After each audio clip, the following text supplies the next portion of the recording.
ભક્તિવર્ધની અંદર આપણે પુનરાવર્તન હોવાથી કઈ શ્લોકબદ્ધ આપણે ભક્તિવર્ધનીને લેતા નથી, પણ ભક્તિવર્ધનીનો જે આઈડિયા, સેન્ટ્રલ આઈડિયા શું છે, શું એમાં રહેલો વિચાર મુખ્યત્વે કરવાનો છે આ ગ્રંથમાં. ભક્તિ, એક તો ભક્તિનું સ્વરૂપ આપણે ગોપીનાથજીના વચનમાં હમણાં જ પ્રાપ્ત થયું કે પરિભાષાના રૂપમાં મહાત્મ્ય જ્ઞાન પૂર્વ સુદૃઢ સર્વતો અધિક સ્નેહ ભક્તિ, અને નિગૂઢ એનું સ્વરૂપ જે છે, નિગૂઢતમ સ્વરૂપ છે જે ભક્તિનું, એ છે ભગવાન પ્રત્યેનો નિરુપાધિક સ્નેહ. નિરુપાધિક સ્નેહ, કોઈ કારણ વગર પ્રભુમાં પ્રેમ હોવો એ ભક્તિ છે. નિરુપાધિક સ્નેહ એ ભક્તિ છે. પણ ભગવાને જેનું વર્ણન એ ભક્તિ માટે કરેલું હોય એ જીવ ભક્તિ માર્ગમાં પ્રવિષ્ટ થાય, એમ એને આવી ભક્તિ ભગવાન પ્રત્યે જાગી શકે. તો એ ભગવાનનું જે વર્ણ છે, ભગવાન દ્વારા જેનો અંગીકાર છે, એ એનું બીજ ભાવ છે. જેની અંદર ભક્તિ બીજ ભાવ છે એની ભક્તિની વૃદ્ધિ થઈ શકે. જેની અંદર ભક્તિ બીજ ભાવ નથી એની ભક્તિની વૃદ્ધિ કોઈ ઉપાયથી થઈ શકતી નથી. એટલે પેલા બીજ ભાવ, ત્યાર પછી પ્રેમ, આસક્તિ, વ્યસન, અને છેલ્લે સર્વાત્મ ભાવ. આ ભક્તિની આખી આપણી સફર, ભક્તિની સફર આપણી ભક્તિ માર્ગની આ પ્રકારની છે કે પેલા બીજ ભાવ, પછી પ્રેમ, પછી આસક્તિ, પછી વ્યસન અને સર્વાત્મ ભાવ. આખી ભક્તિ માર્ગમાં ચાલવાની આખી માર્ગ છે આપણો ભક્તિ માર્ગ. મહાત્મ્ય જ્ઞાન પૂર્વ સુદરે સર્વતો અધિક સ્નેહ એ પરિભાષા છે ભક્તિની, એ ભક્તિની પરિભાષા છે. પણ મૂળ એનું નિગૂઢતમ સ્વરૂપ જે છે એ તો સ્નેહ છે, નિરુપાધિક સ્નેહ. સ્નેહો ભક્તિ રીતિ, નિરુપાધિક સ્નેહ. આ ગ્રંથની અંદર એક તો પેલા વ્યાખ્યામાં જ્યાં સમજી લે કે વ્યાખ્યામાં સમજવાની વસ્તુ છે કે મહાત્મ્ય જ્ઞાન પૂર્વાંગ છે અને સર્વતો અધિક સુદૃઢ સ્નેહ એ ઉત્તરાંગ છે. તો પૂર્વાંગ જે છે એની અંદર મહાત્મ્ય જ્ઞાન આવે છે, અને મહાત્મ્ય જ્ઞાનનો શું રોલ છે ભક્તિમાં, અને સર્વતોધિક સુદૃઢ સ્નેહ એટલે શું? સર્વથી અધિક અને સુદૃઢ થયેલો સ્નેહ પ્રભુમાં હોવો એ ભક્તિ. આ સુદૃઢ સ્નેહ એટલે શું? હવે જ્ઞાન અને વૈરાગ્ય માર્ગી જે મર્યાદા માર્ગી ભક્તો છે શું કે છે? ભગવાન સિવાય બીજું કંઈ જોવા જેવું નથી, જગતમાં ભગવાન સિવાય બીજે ક્યાંય દૃષ્ટિ કરવા જેવું નથી, કોઈ જગ્યાએ સ્નેહ રાખવા જેવું નથી. વૈરાગ્ય પ્રધાન છે ને કે ભગવાન સિવાય બીજા કોઈ સામે શું જોવું, ભગવાન સિવાય જગતમાં કઈ જોવા લાયક નથી. આ વૈરાગ્ય ભક્તિ માર્ગી દ્રષ્ટિકોણ તો છે, પણ આપણો દ્રષ્ટિકોણ સર્વતોધિક સુદૃઢ સ્નેહનો આવો નથી કે બસ આંખો બંધ રાખી ક્યાંય જોવું જ નહીં, ભગવાન સિવાય ક્યાંય જોવું નહીં. એ પુષ્ટિ માર્ગી મહાપ્રભુજીનો એવો નથી. ભગવાન સિવાય જગતમાં શું જોવા જેવું છે? ક્યાંય જોવા જેવું નથી. આપણો દ્રષ્ટિકોણ આ પ્રકારનો નથી. આંખ બંધ કરીને રહેવું ને બધું ત્યાગ કરી દેવું, કેવળ ભગવાન સિવાય બીજું કઈ નહીં. એ મર્યાદા માર્ગી જે ભક્તો જે વૈરાગ્ય પ્રધાન છે એનો અભિગમ છે, એની માટે સાચા છે. પણ પુષ્ટિ માર્ગમાં મહાપ્રભુજી સર્વતો અધિક સુદૃઢ સ્નેહ એટલે ભગવાનમાં સ્નેહ એવું બીજે ક્યાંય ન હોવું એવો અર્થ મહાપ્રભુજીનો છે નહીં. મહાપ્રભુજીનો અર્થ છે કે ભગવત પ્રભુમાં જે સ્નેહ છે એનું સર્કલ એટલું મોટું હોવું જોઈએ કે તમારા જેટલા પણ સ્નેહના જે તમારા જેટલા પણ વચ્ચેના કમ્પાર્ટમેન્ટ હોય એ બધા એના ભાગ બની જવા જોઈએ. ભગવત સ્નેહ એટલો મોટો હોવો જોઈએ કે એમાં તમારે કુટુંબ પ્રત્યે છે, લોક પ્રત્યે છે, કોઈ બધા સંબંધો છે, એ બધા જ સંબંધો પ્રત્યે તમારો જે સ્નેહ છે, સ્નેહ ક્યાંય ન હોવું એ એક વૈરાગ્ય પ્રધાન દ્રષ્ટિકોણ હોઈ શકે. ક્યાંય સ્નેહ ન હોવો, પણ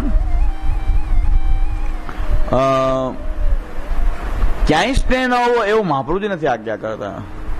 મહાપ્રભુજી કહે છે કે તમારું સર્વતો અધિક સુદૃઢ સ્નેહનો અર્થ છે કે એવડું મોટું ભક્તિનું સર્કલ હોય કે તમારા જેટલા બીજા કોઈ સ્નેહ હોય એ બધા એના પાર્ટ રૂપ, અંગ રૂપ બની જવા જોઈએ. એનાથી વધવાનું ભગવત સ્નેહથી કોઈ બીજો સ્નેહ વધારે ન હોવો જોઈએ, પણ એની અંદર બધા સ્નેહ સમાઈ જાય છે. બ્રહ્મ સંબંધ કણા સર્વેશામ દેહ જીવજો સર્વદોષ નિવૃત્તિ.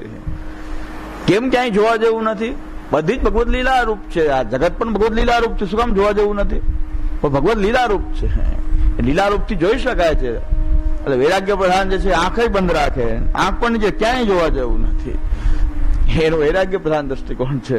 પણ મહાપ્રભુ કહે છે જો આંખ ખોલીને પણ ભગવત લીલાને જોવો કે આ એક જગત પણ એક ભગવાનની એક લીલા છે. યો જગત ભૂતવા ક્રીડતી. ભલે આપણે કોઈની ટીકા કરીએ, નિંદા કરીએ, આપણે પણ એની અંદર દ્વેષ રાખવાની જરૂર નથી. દ્વેષ નથી, પાછો દૂર રહીએ, બધી વાત સાચી, એ તો આપણો વ્યવહારની રૂપમાં બરાબર છે. પણ દ્વેષ રાખવાની કોઈના પ્રત્યે શું કામ જરૂર નથી? કારણ કે એ પણ લીલાના પાર્ટ છે. ભગવાન એવી લીલા કરવા માટે એવા એને પ્રકટ કર્યા છે. પણ આપણને બે વસ્તુ છે કે ભલે એવા પ્રકટ થયા તો આપણને પણ ભગવાન બુદ્ધિ આપે કે તમે આવા થાવ કે તમે ટીકા નિંદા કરો, તો બે આપણે હકીકતમાં લીલાના પાર્ટ છે. ઓલા એવા બૈના છે એ લીલા છે, તો આપણને ભગવાન કઈ ઘણા અડધી વાત કરે કે બધું થઈ રહ્યું છે ભગવત લીલા છે ને, તો ભાઈ શું કામ ટીકા નિંદા કરો છો? અરે ભાઈ ટીકાને ઓલા માયાવાદી જેવું છે, ભાગવું મિથ્યા છે ને વાઘે મિથ્યા છે. આપણે લીલાનો દ્રષ્ટિકોણ છે, તો મારું બોલવું લીલા છે, અને મને એવી બુદ્ધિ થાય છે કે આનો વિરોધ કરો તો એ લીલા છે. જો ખરાબ કામ કરનારો લીલાનો પાર્ટ છે તો આપણે લીલાના પાર્ટ છે. જો માયાવાદી દ્રષ્ટિકોણ છે, મિથ્યા દ્રષ્ટિકોણ છે કે વાઘ પણ મિથ્યા, ભાગવું પણ મિથ્યા, આમાં તો આ બધી લીલાનો પાર્ટ છે. તો ખરાબ કામ કરતું હોય એને રોકવામાં લીલા આગળ આવી જાય. અરે ભાઈ સારું કામ કરે છે એને રોકવા માટે જે કઈ કોઈ કરી રહ્યો છે એ પણ એક લીલાનો પાર્ટ છે. જો આવી લીલા ભગવાન ન કરવી હોય તો કૌરવ પાંડવો બે કેવી રીતે, શા માટે ભગવાન કે લડ કરો, પણ બધો મરી તો ગયા જ છે, એને મેં મારી નાખ્યા છે. પણ તને આ લીલાના પાર્ટ હોય તારે એની ફક્ત ત્યારે એને મારવાની આ લીલા જે છે એમાં તારે પાર્ટ બનવાનું છે. તું કદાચ નહીં મારી તોય તો મરી તો ગયા જ છે. અમે એને પહેલાથી મરેલા જ છે. પહેલા સમજી લ્યો કે પુષ્ટિ માર્ગમાં છે, બીજા કોઈ સિદ્ધાંત આચરણ નથી કરી શકતા, તો મરેલા તો છે જ. આપણે ખાલી બોલવું જોઈએ કે આપ સિદ્ધાંત છે, એ આપણી પાસે ભગવાન કે છે તું એ તારા કર્તવ્યમાંથી તું છટકી શકે નહીં. એ મરી ગયેલા છે છતાં પણ તારે મારવા પડશે. અર્જુનને કીધું એ તો મેં મારેલા જ છે, આ બધા એને કૌરવોને મેં મારેલા જ છે, પણ તારે આ લીલાના પાર્ટ બનવા માટે તારે ત્યાં યુદ્ધ કરવું પડશે. એવી રીતે આપણે પણ જે ખરાબ કામ કરી રહ્યા છે એ પણ આપણે માનીએ છીએ કે લીલાનો જ પાર્ટ છે. આપણી અંદર બુદ્ધિ આપેલી છે ભગવાને, આપણા પણ એક બુદ્ધિ પ્રેરક એ થઈ રહ્યો છે. હકીકતમાં ઓલું ખરાબ લોકમાં ખરાબ કહેવાય, ચોરને કહો ચોરી કર, સાવકારને કે તું ધ્યાન રાખ. ભગવાન લીલા પણ એવી જ છે. ઓલાના પણ અંતર્યામી બુદ્ધિ પ્રેરક છે, નરકમાં લઈ જ જવું છે ભગવાન એને, તો એને એવા પ્રેરક છે. અને સાવકારને કે તું ધ્યાને રાખ, એનો વિરોધ કર. ચોરને કે તું ચોરી કર, સાવકારને કે બે અંતર્યામીની લીલા છે. જો ખરાબ કામ કરનાર એ પણ આપણે લીલાના પાર્ટ તરીકે સ્વીકારતા નથી એવું નથી. આ જગત રૂપ તો આખું ભગવાનની લીલા છે, એમાં પણ આપણે પણ એક લીલાના પાર્ટ છે ને. આપણને બુદ્ધિ આપેલી છે ભગવાને કે આ અપસિદ્ધાંત છે, આ સિદ્ધાંત છે, આનો વિરોધ કરવો જોઈએ, આની નિંદા કરવી જોઈએ, આ રીતે ઉપદેશ કરવો જોઈએ, બીજાને બચાવવા જોઈએ, એ પણ એક લીલા છે. બધું મિથ્યા છે, એમાં બધું અહીં લીલા છે. તો આ પણ લીલા છે ને આ પણ લીલા છે. તો આપણે કઈ બધાને લીલા રૂપ માની રહ્યા છે. જગત રૂપ પણ આને ભગવાનની એક લીલા છે, જાગતિક એક પણ ભગવાનની યો જગત ભૂતવા ક્રીડતી, એ પણ એ લીલા છે. પણ લીલામાં આમ છટકી શકાય નહીં કે એ તો બધું ભગવાનની લીલા જ છે, આપણે શું કામ બોલવું? હવે બોલવું એ લીલા છે. તમે દ્વેષથી ન બોલો, એના પર કઈ દ્વેષ નથી, એના પર કોઈ વેર રાખવાની જરૂર નથી, દ્વેષ રાખવાની જરૂર નથી, દૂર રહેવાની જરૂર છે, પણ દ્વેષ રાખવાની જરૂર નથી. એના હૃદયમાં રાખો તમને એના પ્રત્યે દ્વેષ રહે કે ક્યારે સામે આવે ને ક્યારે એને મારું, આખો તમે એને યાદ કર્યા કરો, એવો દ્વેષની પણ જરૂર નથી, દૂર રહેવાની જરૂર છે. પાછી એ લીલા છે. એની પાસે જવાય નહીં, નકર પાછું આ તો ભૂત પ્રેત સાથે તો વળગે ને પાછા, એ વળગી જાય, એ વળગા કાઢે કોણ? અરે દૂર રહેવાય, એ પણ લીલા છે. સાવચેતી રાખવી પણ લીલા છે. તો જગત ભૂતવા ક્રીડતી, પણ એને માટે કન્સેશન નથી એ લોકોને કે એ બચી જાય, આપણે કઈ બોલવું નહીં. નહીં, ભગવાન કહે છે કે કૌરવ ખરાબ કામ કર્યું તારે મારવાનું છે, એ પણ લીલા છે. તું નહીં માર તો મેં તો મારી જ નાખેલા છે, તો હવે શું થયા? લીલા જ થઈ ને. ભગવાન તો ઓલરેડી મારેલા છે, તોય અર્જુનને કહે છે તારે તો આ કરવાનું જ છે, તારું આ કર્તવ્ય છે કે તું એ કર, બાકી તો ગયા તો મર્યા જ છે. એ આખો ગીતાજીનો પણ ઉપદેશ અર્જુનને ભગવાને એ રીતે કરેલો છે કે એટલે લીલાનો ઉપદેશ છે. આ લીલાત્મક જગત છે, તો આપણે દ્વેષ રાખવાની જરૂર નથી. કોઈના પ્રત્યે દ્વેષ રાખવો, એના પ્રત્યે કોઈ દ્વેષ ભાવ નહીં કે દ્વેષ ભાવથી એની સામે બદલો લેવાની કોઈ ભાવના થાય એવું નહીં. પણ જયારે મોકો આવે મને આખો દિવસ પછી કોઈ યાદ ના કરું, કોઈ આવા લોકોનું સ્મરણ ન કરું, પણ હા માઇક આવે ત્યારે મને યાદ આવી જાય તો બોલી નાખું. પછી એને યાદ શું કામ કરી? ભગવત ચિંતન કરવું, આને યાદ કરવું. પણ જયારે આ પ્રવચનનો આવો મોકો હોય ત્યારે પછી થાય કે આ કેવું જ જોઈએ એટલે કહી દો. પછી એને કઈ મગજમાં ન રાખવું જોઈએ આપણે કે ભાઈ હોય તો ભલે હોય, નરકમાં જશે રહી જશે, આપણે શું પાસે ન જાઉં, સંપર્કે ન રાખવું, એનો સંગે ન કરું, એ વાતે બાકી. પછી લીલા છે એટલે પછી એને ઘરે પાસે જવું એવું જરૂર નથી, એના દૂર તો રહું. દેખાય તો આપણે રસ્તો બદલી નાખીએ, સામે દેખાતા આવતા હોય તો આપણે રસ્તો બદલી નાખીએ, એનો સંગે ના કરવો જોઈએ. કારણ કે સંઘ શરૂઆતમાં અત્યાર સંઘ પણ કરવા જેવો તો નથી, એ પછી લીલા છે. તો આપણે લીલાનો કન્સેપ્ટ એટલો બધો ટૂંકો નથી કે ખરાબ લોકો માટે લીલા, તો સારા કામ માટે લીલા કેમ નહીં? ખરાબ લોકો કઈ એનો વિરોધ ન કરવો એવો અર્થ નથી. લીલાનો અર્થ એવો નથી કે તમે ખરાબ કામ થતું હોય તો થવા દો, લીલા છે ભગવાન. પ્રયત્ન પર્યંતમ તું જીવ કૃતિ સાધ્ય. પ્રયત્ન જ્યાં સુધી થાય એટલો કરી લેવો જોઈએ, પછી જે થવું હોય થાય. દરેક જગ્યાએ દરેક પ્રશ્નનો જવાબ આ છે. લોકની અંદર તમે ખૂબ ધંધોમાં ખૂબ મહેનત કરશો એટલે પૈસાવાળા થાશો એવું જરૂરી નથી, સફળ થાશો એવું જરૂરી નથી. પણ એનો મતલબ શું કે કાંઈક શરૂઆત જ ન કરવી? કોઈ પણ લૌકિકના બધા પ્રશ્નોનો જવાબ આ જ છે. બધા પ્રશ્નનો જવાબ આ છે કે આપણા કોઈ પ્રશ્ન જે છે આપણા પ્રયત્નથી સુધરી જવાના કે બગડી જવાના નથી. એ જે થવાનું હશે એ જ થવાનું છે. પણ છતાં શું કરવું? આપણે પ્રયત્ન નહીં કરવો. આપણને ભગવાને શું બુદ્ધિ આપેલી છે કે તમારાથી જેટલી બુદ્ધિનો ઉપયોગ થઈ શકે એટલો પ્રયત્ન કરી લેવો, પછી ભગવાન ઉપર છોડવું જોઈએ. ભગવાને એટલું સામર્થ્ય આપી દીધું છે કે આટલો પ્રયત્ન કરવા સામર્થ્ય છે, પણ પરિણામમાં આપણો હક કોઈનો છે નહીં. કોઈ પણ ધંધો હોય કે લૌકિક પ્રશ્ન હોય, આપણા ઘરના પરિવારના લોકો હોય, આપણું માનતા ન હોય તો સમજાવવાનો બને એટલો પ્રયત્ન કરી લેવાય. પછી નહીં જ માને તો નહીં જ માને. તો દરેક પ્રશ્નનો જવાબ તો આ છે કે મહાપ્રભુજીના એક વચનમાં સવાલ, બધાના લૌકિક પ્રશ્ન હોય કે અલૌકિક પ્રશ્ન હોય, એનો અલૌકિક હોય કે લૌકિક હોય, મહાપ્રભુજી એમ કહે છે પ્રયત્ન પર્યંતમ તું જીવકૃતિ સાધ્ય. પ્રયત્ન સુધી આપણો અધિકાર છે. એટલે આપણે પણ અપસિદ્ધાંતને રોકવા માટે જેટલું થઈ શકે વાણીથી, હાથથી, પગથી બધું કરી લઈએ. વાણીથી બીજું શું થઈ શકે? એકદમ આમ ધ્રુજી જાય એવા શબ્દોનો પ્રયોગ કરવો જોઈએ કે સામે નરક અંધ તમ દેખાઈ જાય ત્યાં સુધી બોલી શકીએ આપણે. અમારે શાસ્ત્રીજીએ તો નરકના આખા બધા વિડીયો બનાવ્યા છે કે આ નરકમાં આ રીતે પીડા આપે. એક દિવસ બધાને બતાવશું કે સુરતમાં આપણે તમારી વિડીયો ક્લિપ એને શાસ્ત્રો અને પુરાણોમાં જેવા નરક છે ને એની વિડીયો બનાવેલી છે 5-10 મિનિટની કે આ નરકમાં આ પ્રકારની સજા, પ્રેક્ટિકલ કયા કારણથી આ નરકમાં પડ્યો, અહીંયા કઈ પ્રકારની સજા છે. કુંભી પાક નરક છે તો મોટી કળાઈ છે, એમાં તેલ ઉકળતું હોય ને એમાં અંદર ઓલાને જબોરતા હોય. આખા વિડીયો બધા એને બનાવ્યા છે કે મેં ક્યારેક હવે સુરતમાં એક વખત બતાવી દઉં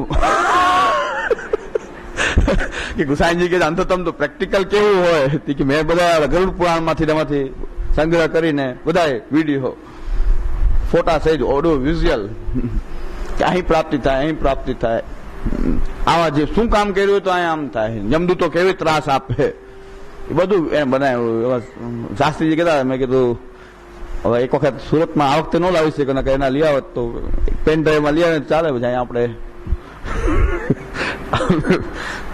પ્રયત્ન કરવો જોઈએ, બધો પ્રયત્ન કરી લઈએ તો પ્રયત્ન પર્યંતમ તું જીવકૃતિ સાધ્ય.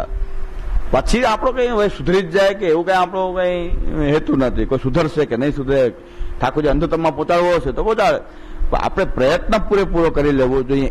એ ન્યાયથી આપણે આ બધું કરીએ છીએ. બાકી એમ માનતા હો કે બધા સુધરી જાય કે સુધારવા નીકળ્યા છીએ કે તમે સુધારવા નીકળ્યા છો, જરાય નહીં સુધારવા નથી નીકળ્યા આપણે બધા. તો પ્રયત્ન શું થઈ શકે આપણાથી? લૌકિક પ્રશ્ન હોય તો એમાં આપણે એટલું જ કરી શકીએ કે આપણે સુધારવા માટે શું કરી શકીએ બધું કરી લેવું જોઈએ, પછી જે થવું હોય તે થાય.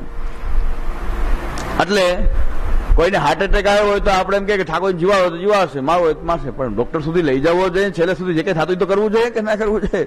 એ તો પછી થવાનું થશે. પણ આ સામાન્ય ઉદાહરણ છે કે પ્રયત્ન શું કરી શકીએ. 108 બોલાવી લઈ જાય, ત્યાં દાખલ કરી દઈએ, ડોક્ટરને કહી દઈએ જે પણ થતું એ કરો, પછી જે થવાનું છે થશે. એટલું તો કરવું પડે કે ઘરે જ બેઠા રહી ભગવાન જીવાડે, મારો હોય તો મારે, ભગવદ ઈચ્છા. આ ભગવદ ઈચ્છા વાળા છે ને એની માટે ખાસ આવું કઈક બને તમે એમ કહેજો ભગવદ ઈચ્છા, કેમ ત્યાં તો હાફડા ફાફડા થઈ જશો, ભગવદ ઈચ્છા નહીં યાદ આવે. ખાલી એટલો ફોન કરો ને ભગવદ ઈચ્છા વાળા કે દુકાનનું તાળું તૂટ્યું છે, ચોર આવ્યો છે, બોલો ભગવદ ઈચ્છા. અરે ભાગો ભગવદ ઈચ્છા.